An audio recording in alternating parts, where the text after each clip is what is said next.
Illegal na droga, isang salot ng lipunan na patuloy na bumibiktima sa marami nating kababayan. 2008 na ang unang isiwalat ng Reporter's Notebook ang isang bago at komplikadong paraan ng pagpupuslit ng droga. Gumagamit ang ilang sindikato ng mga human courier na lumulunok ng droga para maipuslit ito sa ibang bansa. Drug mules ang tawag sa kanila. Ilan sa kanila, mga Pilipino.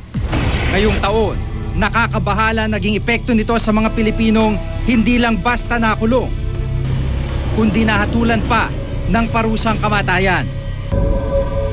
March 30, 2011, nang bitahin sa pamamagitan ng lethal injection sina Sally Ordinario, Ramon Credo at Elizabeth Bataing sa bansang China. Nabiktimang 3 ng mga drug mule syndicate. Pagpupuslit na mahigit 50 gramo ng heroin at iba pang illegal na droga ang naging mitya ng kanilang buhay. Nito lang nakarang December 8, isa pang Pinoy ang binitay sa China dahil din sa pagtutulak ng droga.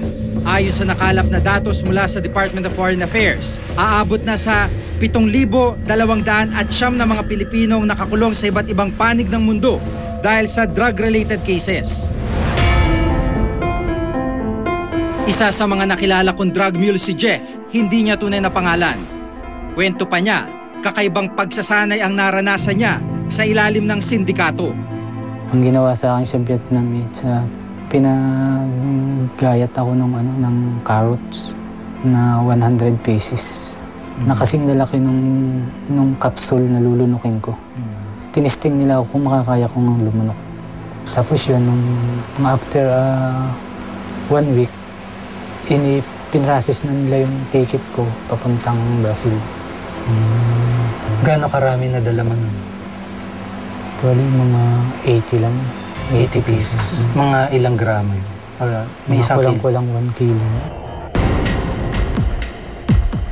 Inilapit namin sa Anti-Illegal Drug Special Task Force ng Philippine National Police o AIDSOT ang planong entrapment sa mga recruiter na Nigerian. Huwag ka magbibigay ng signal kung wala tayong makikita na ebidensya sa kanya. Sa pamamagitan ng aming surveillance camera, nakuna namin ang paglitaw ng isa sa mga sinasabing membro ng West African Drug Syndicate sa harap ng isang tindahan. Sa isang restaurant na idokumento rin namin ang kanilang transaksyon. Maya-maya pa'y umalis namang ito para kunin ang 1 kilong item o droga mula sa isang maliit na bar na malapit sa restaurant. Dito huling-huli ang iniabot na shabu. Agad dinakma ng mga pulis ang 3 West African nationals. Isa sa mga ito, kinilalang si Victor Oko, isang Nigerian. They're saying that you're recruiting Filipinos to become drug mules. Oh, I never recruit. I don't know about recruiting. So what are you doing to Philippines? I was here on transit from Nigeria. Marami nang pwedeng gawing investigasyon, marami nang pwedeng malaman na makuha na impormasyon yung mga otoridad, pero nakalusot sila at nakapag-operate pa ng ganong kalaya sa Pilipinas. Pero ang pagtutulak ng droga, nabiktima na rin maging ang mga walang malay na paslit. Hinding-hindi ko malilimutan ang 6 na taong gulang na si Charlene, hindi niya tunay na pangalan. Bata akong ituring kaya hindi ko lubos maisip na sa mga madidilim na iskinitang kanyang dinaraanan, nagkukubli ang isang iligal na kalakarang umagaw sa kanyang kamusmusan. Drug runner o tagakuha at tagahatid ng iligal na droga si Charlene. Si Charlene na siguro ang pinakabatang drug courier na nakilala ko. Pag inutusan ka ng nanay mo, di ba yung sabi mo yung item? Ano yung tsura ng item na dinadala mo? Plastic. Plastic. Tapos malaki, maliit. Maliit. Mga gaano kaliit? Maliit lang? Anong kulay? Puti. Kulay puti. Alam mo ba yung item na pinapadala sa'yo? Opo. Ano yun? Shabu. Ayon kay Charlene, 3 buwan na nakakaraan na magsimula siyang utusang kumuha ng shabu mula sa mga dealer at dalhin sa kanilang bahay. Siya rin ang inutusang magdala ng mga ito sa mga parokyano. Ang mas malungkot, sarili niya mga magulang ang nag-utos sa kanya sa gawaing ito. Anong sabi ng nanay mo sa'yo? Pumunta doon. Para Kumuha. ng item. Saan mo nilalagay yung item? Di sa kamay. Sa kamay lang. Anong kapalit ng utos ng nanay mo? Binibigyan kanya ba ng pera? Magkano? 10. 10 piso.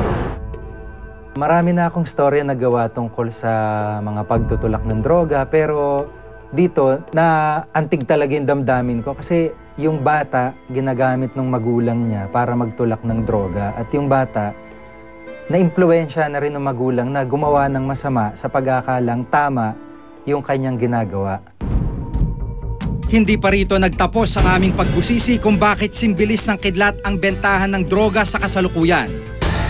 Isa pang natukoy na dahilan, talamak na palang bentahan ito, online.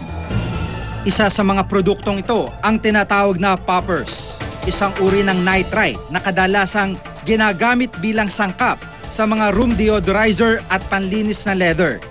Pero ayon sa isang toxicologist, mapanganib kapag inabuso ang paggamit nito. Pwede magkaroon ng effect sa puso, no? Usually, pwedeng tachycardia or arrhythmia, tapos at the same time, pwede mag-hypotension. Tapos yung medyo grabe, yung tinatawag nating methemoglobinemia. So yung bang nangingitim yung labi nila, tapos yung nail beds, yun. Kung masyadong mataas ang level ng methemoglobin sa katawan ng tao, pwede niya ikamatay yun. Ayon sa Food and Drug Administration o FDA, kabilang ang popper sa prescription drugs o gamot na hindi maaring bilhin ng walang reseta. At matapos sabihin ng asset na bibili siya ng 3 bote ng poppers, agad na nakipagkita ang nagbebenta nito. Nakumbinsi namin si Conrad, hindi niya ito ninapangalan para magpaunlak ng panayam. Actually, business siya nung another friend ko. So, yun. Tapos, naging kasosyo. Tapos, yun. Napunta na lang sa akin. Kasi sa kanya, meron pa siyang ibang mga drugs. Yun yung mas focus niya. So, parang hindi niya masyado na-focus yung popper. So, ako yung nag-take over.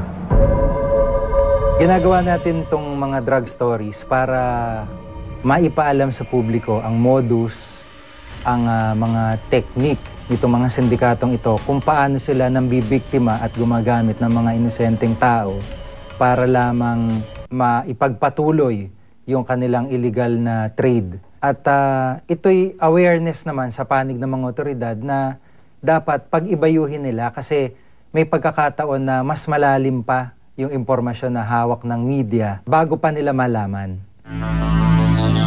Malaking kita man ang kapalit ng palihim na bentahan ng droga, walang halagang katumbas sa kinabukasan ng mga magiging biktima nito.